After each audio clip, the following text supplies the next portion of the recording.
This episode is powered by Poddecks. Poddecks are unique interview questions and episode starting prompts in the palm of your hand. So whether you are a new podcaster or existing broadcaster looking to grow your audience or get more engagement, you're going to want to check out poddecks.com. Use code CinemaGold for 10% off your first order. Welcome to the Cinema Gold Podcast with your host, Larry Leese. Come join us as Cinema Gold dives into the latest Hollywood films and news. Hello and welcome to an all-new episode of the Cinema Gold Podcast. I'm your host, Larry Leese. Today we're diving into the latest news coming out of the Star Wars universe. It was announced yesterday that Gina Carano will not be returning to a galaxy far, far away as Cara Dune, the co-star of The Mandalorian, as she is no longer employed by Lucasfilm. The news comes after controversial social media activity from Carano, which prompted the hashtag #FireGinaCarano to trend on Twitter.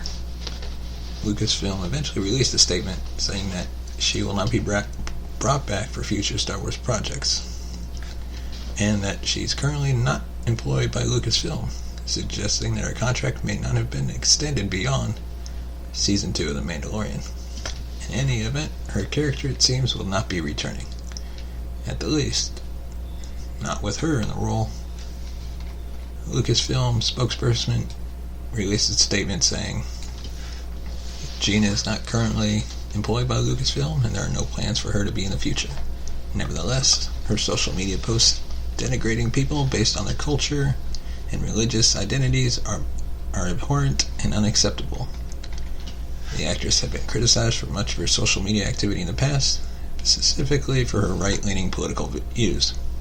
However, a recent post was shared and subsequently deleted, which prompted a flood of reactions across social media. Carano shared a post from another Instagram account.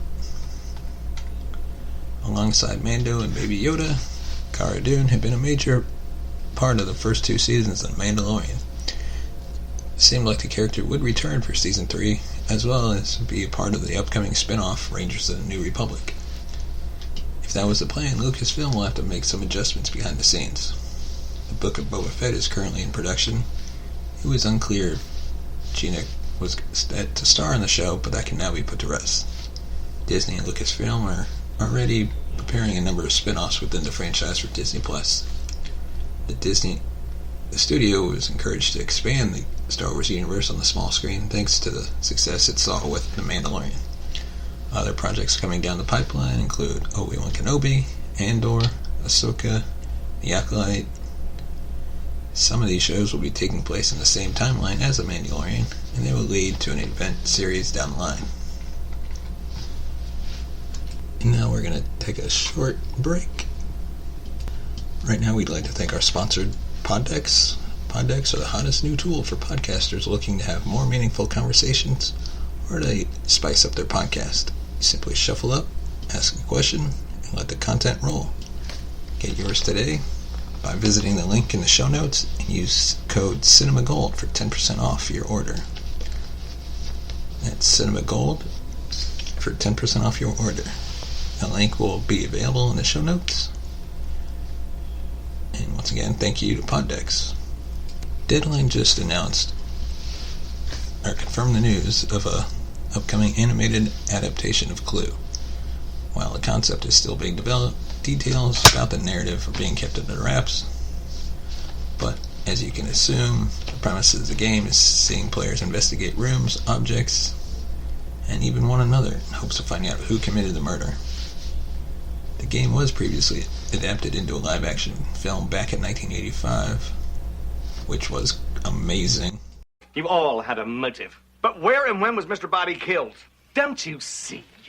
Look, we came back from the study with a vet. Mr. Body was on the floor, pretending to be dead. But one of us knows he's alive. So, I explained that I was Mr. Body's butler and I'd invited you here, and we realized there was only one other person in the house.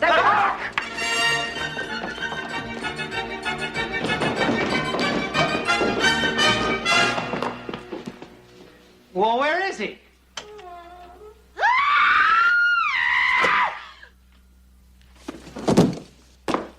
By now, she was dead.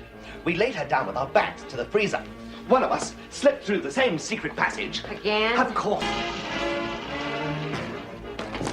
And we put the weapons in the cupboard, locked it, and ran to the front door. And throw away the key. A motorist. I didn't throw the key away. I put it in my pocket. And someone could have taken it out of my pocket and substituted another. We were all in a huddle. Any one of us could have done that. Precisely.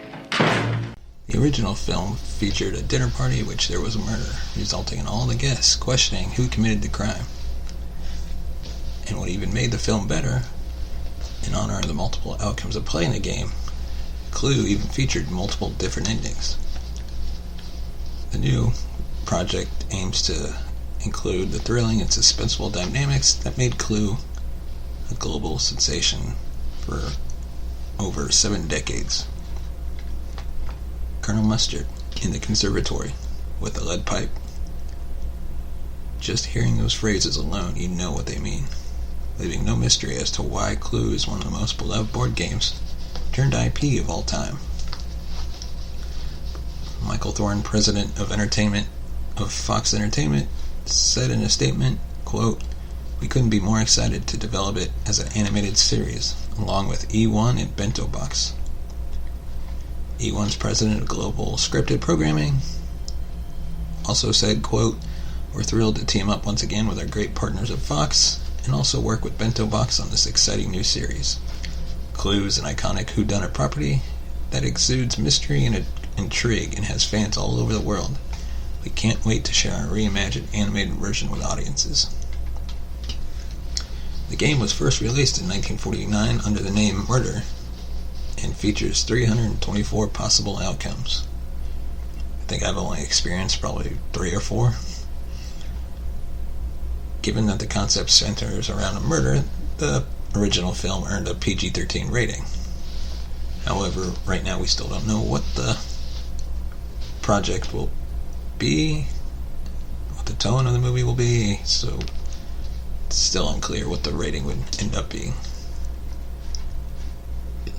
They previously announced a live-action adaptation coming from Deadpool collaborators Ryan Reynolds and Rhett Reese.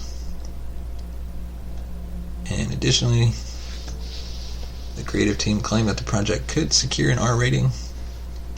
Now this live-action update will be developed under Disney's controlled 20th Century Studios. Thank you for listening to this episode of the Cinema Gold Podcast. Share your thoughts with us at Cinema Gold number 2. Like us on Facebook. And we'll see you next week.